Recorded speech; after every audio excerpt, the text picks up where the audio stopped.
కలియుగ ప్రత్యక్ష దైవం సూర్య భగవాన్ జయంతి సందర్భంగా రథసప్తమి వేడుకలు అరసవల్లి క్షేత్రంలో ఘనంగా జరుగుతున్నాయి. తెల్లవారుజాము నుంచి కూడా ప్రత్యేక పూజలు నిర్వహిస్తున్నారు ఆలయ పండితులు. మరోవైపు ఏదైతే అర్ధరాత్రి నుంచి ప్రారంభమైనటువంటి రథసప్తమి వేడుకల్లో భాగంగా స్వామివారి విగ్రహానికి పూర్తిగా పాలాభిషేకం సుమారు 6 గంటల పాటు పాలాభిషేకం నిర్వహించారు. ఇప్పుడు 7 గంటల తర్వాత యొక్క స్వామివారిని పాలాభిషేకం ముగించిన తర్వాత ఏదైతే పూర్తిగా నిజరూప దర్శనాన్ని సాయంత్రం 4 గంటల వరకు భక్తులకు అయితే స్వామివారు కనువిందు చేయనున్నారు. ఏదైతే శాలిగ్రామ విగ్రహంతో పాటు ఇంద్రుడు స్వయంగా ప్రతిష్ఠించినటువంటి సూర్య భగవాన్ విగ్రహంగా అరసవల్లి క్షేత్రం 6వ శతాబ్దం నుంచి కూడా ఎంతో పేరు ప్రఖ్యాతులు గాంచినటువంటి క్షేత్రంగా పేరుంది. దీంట్లో భాగంగా రథసప్తమి వేడుకలు అయితే ఘనంగా జరుపుతారు. అయితే ఈ సంవత్సరం కూటమి ప్రభుత్వం ఏర్పడ్డాక రథసప్తమి వేడుకలను రాష్ట్ర పండుగగా ప్రకటించారు. రాష్ట్ర పండుగలో భాగంగా 3 రోజుల పాటు ఉత్సవాలు నిర్వహించారు. ఈ 3 రోజుల్లో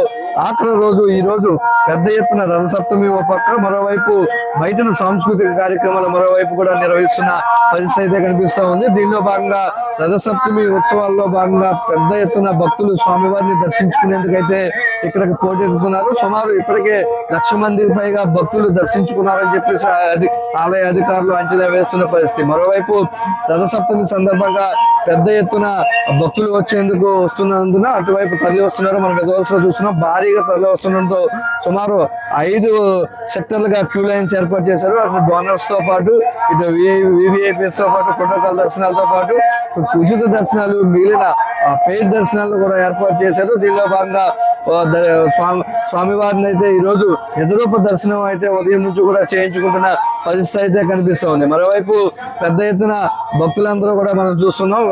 ఇక ఒక్క ఆంధ్ర నుంచే కాకుండా తెలంగాణ, ఒరిస్సా నుంచి కూడా పెద్ద ఎత్తున భక్తులు ఇక్కడ వచ్చి స్వామివారిని దర్శించుకుంటూ ఉన్నారు. తెల్లవారుజాము నుంచి కూడా ఏదైతే అర్ధరాత్రి నుంచి ఏదైతే సేవలు స్టార్ట్ అయ్యాయో అర్ధరాత్రి పాలాభిషేకం నుంచి కూడా ఇక్కడ స్వామివారికి వచ్చి ఇక్కడ స్వామివారిని దర్శించుకుంటున్న పరిస్థితి అయితే ప్రస్తుతం మనకి కనిపిస్తూ ఉంది. మరోవైపు మిగిలినటువంటి ఏర్పాట్లు కూడా అటు ఆలయ అధికారులు చేశారు. భారీ ఎత్తున ఏర్పాట్లు చేశారు. ఎవరికి ఎలాంటి ఇబ్బందులు కూడా కలగకుండా చేసినటువంటి పరిస్థితి ఉంది.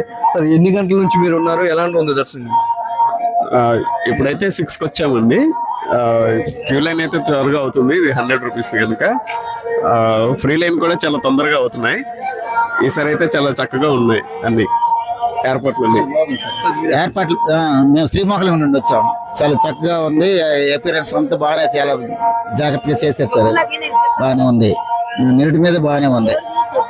భక్తులంతా కూడా సంతృప్తి వ్యక్తం చేస్తున్నారు. ఏదైతే గతంలో కంటే భిన్నంగా అటువైపు క్యూ లైన్స్ మెయింటెనెన్స్ కూడా చేయడంతో పాటు క్యూ లైన్స్ ను కూడా ప్రత్యేకంగా ఏర్పాటు చేయడంతో భక్తులంతా కూడా పెద్ద ఎత్తున తరలి వస్తున్న పరిస్థితి అయితే కనిపిస్తూ ఉంది. మరోవైపు ఈరోజు సాయంత్రం సుమారు 4 గంటల వరకు కూడా స్వామివారి నిజరూప దర్శనం అయితే కొనసాగనుంది. నిజరూప దర్శనం తర్వాత స్వామివారికి పుష్పాలంకరణ సేవ, తర్వాత పౌలింపు సేవ జరపనున్నారు. దీనిలో భాగంగా అటు భారీ ఎత్తున అయితే అధికారులు అయితే ఏర్పాట్లు చేశారు. పెద్ద ఎత్తున ఎలాంటి భక్తులకు ఇబ్బందులు లేకుండా కానీ అటు చిన్నారులకు కూడా ఎలాంటి ఇబ్బందులు కలగకుండా అయితే ప్రత్యేకంగా చర్యలు తీసుకున్నటువంటి పరిస్థితి అయితే కనిపిస్తూ ఉంది. మరోవైపు క్యూ లైన్స్ కి సంబంధించి అటు ప్రోటోకాల్ కి సంబంధించి కొంత ఇబ్బందికర పరిస్థితులు ఉన్నాయి. ఏదైతే ప్రోటోకాల్ దర్శనాలు ఎక్కువగా ఉండడంతో అటు డోనార్ పాస్లకు సంబంధించినటువంటి లైన్స్ కొంత ఇబ్బందికర పరిస్థితులు ఉన్నప్పటికీ కూడా మిగిలిన లైన్స్ అన్ని కూడా సజావుగా కొనసాగుతున్నాయి. మరోవైపు దీనిలో భాగంగా సాయంత్రం వరకు కూడా ఏర్పాటు చేసేందుకు అయితే భక్తులకు సుమారు 3,000 మంది పోలీసులతో భద్రతా